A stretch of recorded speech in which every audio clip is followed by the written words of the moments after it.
Wanita ini bernama Jiwon, dia menderita penyakit kanker perut stadium 4. Dokter berkata bahwa dia hanya bisa bertahan hidup selama 6 bulan, jika beruntung, jika tidak maka dia hanya bisa hidup selama 1 bulan. Meski begitu dia tetap optimis berobat, berharap ada mukjizat dari Tuhan, dan bisa tetap melanjutkan hidup. Dan ini sahabatnya bernama Sumin, mereka sudah bersahabat sejak duduk di bangku sekolah menengah. Sumin datang melihat keadaan Jiwon, dan memberinya semangat mengatakan, Jiwon kamu masih cantik seperti dulu, kamu harus bertahan hidup, aku tidak akan memaafkanmu jika kamu meninggal. Setelah itu, Jiwon curhat kepada Sumin, berkata bahwa suaminya kemungkinan besar selingkuh, tetapi Sumin berkata jangan terlalu sensitif, tak mungkin suamimu selingkuh, dia adalah pria yang baik.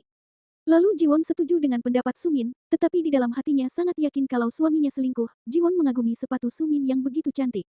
Tak lama kemudian, datang perawat yang meminta Jiwon untuk bersiap-siap karena akan dilakukan kemoterapi. Di sini Jiwon ketakutan karena dia tahu dia akan kesakitan lagi selama kemoterapi, dan Sumin memberinya semangat mengatakan bahwa itu tidak sakit dan dia harus tabah dan sabar. Kemudian Jiwon ke ruang kemoterapi dan menerima pengobatan. Selama berbaring Jiwon memikirkan masa lalunya. Jika saja aku tidak menikahi pria itu, maka aku tidak akan sakit seperti sekarang. Karena sebenarnya penyebab utama Jiwon sakit adalah suaminya. Sin berpindah ke masa lalu Jiwon, ketika itu dia menikah dengan seorang pria bernama Min Huan. Saat pernikahan dia sangat bahagia, dia melempar bunga kepada Sumin berharap Sumin cepat menikah juga. Min Huan manis dan begitu baik, datang memeluk Jiwon dan memuji Jiwon mengatakan kalau Jiwon sangat cantik. Saat pernikahan kedua orang tua Jiwon tidak hadir, karena sang ayah sudah lama meninggal, ketika Jiwon berumur 16 tahun. Sedangkan sang ibu tidak datang karena memang tidak peduli dengan Jiwon. Dahulu ibu Jiwon selingkuh dengan laki-laki lain yang tak lain adalah ayah Sumin. Jadi ibu Jiwon lebih memilih bersama selingkuhannya dan pergi meninggalkan Jiwon. Setelah menikah hidup Jiwon sangat menderita. Mertuanya memarahinya karena belum mempunyai anak. Dia memarahi Jiwon berkata, berani sekali kau memutuskan garis keturunan, kau itu wanita tak berguna, saya benar-benar sial mendapatkan menantu seperti dirimu. Namun sebenarnya bukan salah Jiwon, tetapi suami Jiwon yang bermasalah, suami Jiwon mandul. Besoknya Jiwon dikejutkan dengan suaminya yang berhenti kerja, dan akan menekuni jual beli saham. Jiwon mengatakan mereka punya banyak cicilan, seharusnya tidak bisa berhenti kerja, tetapi Min Huan malah memarahi Jiwon. Di kantor Jiwon dimarahi oleh manajernya. Manajernya melempar kertas ke arah Jiwon, ketika Jiwon memungut kertas dia mimisan dan perutnya sangat sakit. Setelah itu Jiwon ke dokter untuk melakukan pemeriksaan, dia kaget dengan apa yang dikatakan dokter. Dokter mengatakan kalau Jiwon mengidap kanker lambung stadium 4 dan harus segera dirawat di rumah sakit.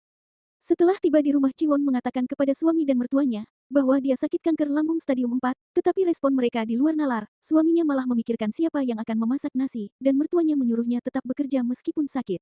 Hei kamu harus bekerja sampai benar-benar tak mampu, jangan lemah aku tak suka orang berpenyakitan, dan jangan memberitahu orang di kantor, kanker itu urusan sepele. Tiba-tiba Jiwon tersadar dari lamunannya. Usut punya usut ternyata Sumin selingkuh dengan Min Huan suami Jiwon. Terlihat Sumin masuk ke rumah Jiwon, dan berlari memeluk Min Huan, mereka mulai bercumbu dan berciuman layaknya suami istri. Ternyata Sumin ini mengkhianati Jiwon, di depan Jiwon dia berlagak baik, tetapi di belakang Jiwon, dia malah selingkuh dengan suami Jiwon. Wah ini namanya pagar makan tanaman ya guys. Mereka tidak puas mantap-mantap di ruang tamu, mereka lanjut mantap-mantap di tempat tidur guys. Di rumah sakit Jiwon didatangi oleh petugas administrasi, mengatakan bahwa Jiwon tidak bisa melanjutkan pengobatan, karena belum membayar biaya administrasi rumah sakit. Setelah mendengar hal itu Jiwon menelpon suaminya, namun suaminya tak mengangkat telepon, karena suaminya lagi mantap-mantap guys makanya gak diangkat ya. Jiwon mengirim pesan teks namun tak dibalas. Karena suaminya gak angkat telepon dan gak balas chat, maka Jiwon pulang ke rumahnya. Dia menunggu taksi di depan rumah sakit. Di dalam mobil dia bercerita tentang kepahitan hidup yang dia alami kepada sopir taksi. Hidupku tidak akan lama lagi. Aku tidak punya saudara. Aku hanya punya suami tetapi lebih baik tidak punya. Karena suamiku hanya membebaniku dengan utang. Andai tak harus membayar utang suamiku, aku bisa membayar biaya pengobatanku sekarang. Sopir taksi berkata, kamu masih punya jalan lain. Nanti di masa depan hidupmu pasti akan bahagia. Lalu si sopir taksi mengajaknya melalui jalan lain menuju rumahnya. Selama perjalanan Jiwon melihat pemandangan yang begitu indah yang tak biasa dilihatnya. Bunga-bunga bermekaran sangat indah, Jiwon sangat menikmati momen itu. Setelah tiba di depan rumah Jiwon, si sopir taksi memberikan uang kepada Jiwon. Jiwon teringat akan ayahnya yaitu ayahnya yang telah meninggal. Mungkin arwahnya masuk ke tubuh orang lain karena di film tidak dijelaskan kenapa ayahnya bisa tiba-tiba muncul. Adegan berpindah, Jiwon membuka pintu rumahnya. Di dalam rumah terdapat 2 pasang sepatu, dan sepatu berwarna merah itu dia mengenalnya. Jiwon mendengar percakapan Sumin dan suaminya di dalam kamar. Suaminya mengatakan, aku akan mengklaim asuransi jiwa kematian Jiwon. Asuransi jiwa yang meninggal karena kanker sangat banyak. Aku harus menunggu Jiwon meninggal. Tapi kenapa lama sekali dia meninggal? Jiwon yang mendengar hal itu merasa sangat sakit hati. Setelah mereka bercakap-cakap mereka lanjut mantap-mantap lagi. Sementara mantap-mantap Jiwon membuka pintu kamar dan memaki mereka. Mereka sangat kaget saking kagetnya Min Huan sampai keselak. Kok bisa keselak ya? Keselak air liur mungkin hahaha. Jiwon mengambil foto pernikahannya dan melemparkan ke mereka.